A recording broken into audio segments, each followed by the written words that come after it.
Psalm 105. Give praise to the Lord, proclaim his greatness. Let the whole world know what he has done. Sing to him, yes, sing his praise. Tell everyone about his wonderful deeds. Exult in his holy name, rejoice, you who worship the Lord. Search for the Lord and his strength, continually seek him.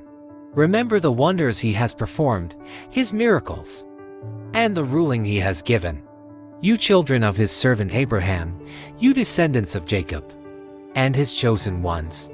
He is the Lord our God, his justice is seen throughout the land. He always stands by his covenant, the commitment he made to 1,000 generations. This is the covenant he made with Abraham, and the oath he swore to Isaac. He confirmed it to Jacob as a decree, and the people of Israel as a never-ending covenant. I will give the land of Canaan as your special possession.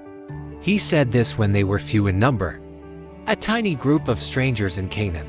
They wandered from nation to nation, from one kingdom to another.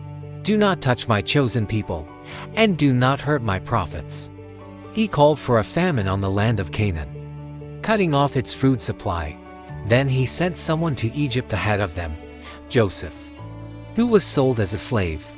They bruised his feet with fetters and placed his neck in an iron collar, until the time came to fulfill his dreams.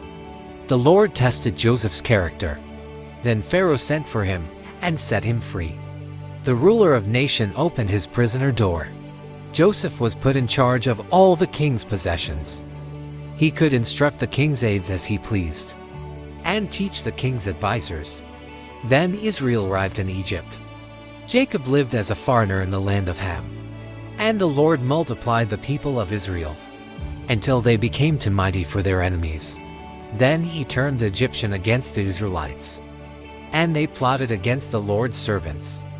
But the Lord sent his servant Moses, along with Aaron, whom he had chosen. They performed miraculous signs among the Egyptians, and wonders in the land of Ham. The Lord blanketed Egypt in darkness, for they had defied his commands to let his people go. He turned their water into blood, poisoning all the fish. Then frogs overran the land and even invaded the king's bedrooms. When the Lord spoke, flies descended on the Egyptians, and gnats swarmed across Egypt. He sent them hail instead of rain, and lightning flashed over the land. He ruined their grapevines and fig trees, and shattered all the trees. He spoke, and hordes of locusts came, young locusts beyond number. They ate up everything green in the land, destroying all the crops in their fields. Then he killed the oldest son in each Egypt home, the pride and joy of each family. The Lord brought his people out of Egypt, loaded with silver and gold, and not one among the tribes of Israel even stumbled. Egypt was glad when they were gone, for they feared them greatly. The Lord spread a cloud above them as a covering, and gave them a great fire to light the darkness. They asked for meat, and he sent them quail. He satisfied their hunger with manna bread from heaven. He split open a rock, and water gushed out to form a river through the dry wasteland. For he remembered his sacred promise to his servant Abraham. So he brought his people out of Egypt with joy, his chosen ones with rejoicing. He gave his people the lands of pagan nations, and they harvested crops that others had planted. All this happened so they would follow his decrees and obey his instructions. Praise the Lord. Amen.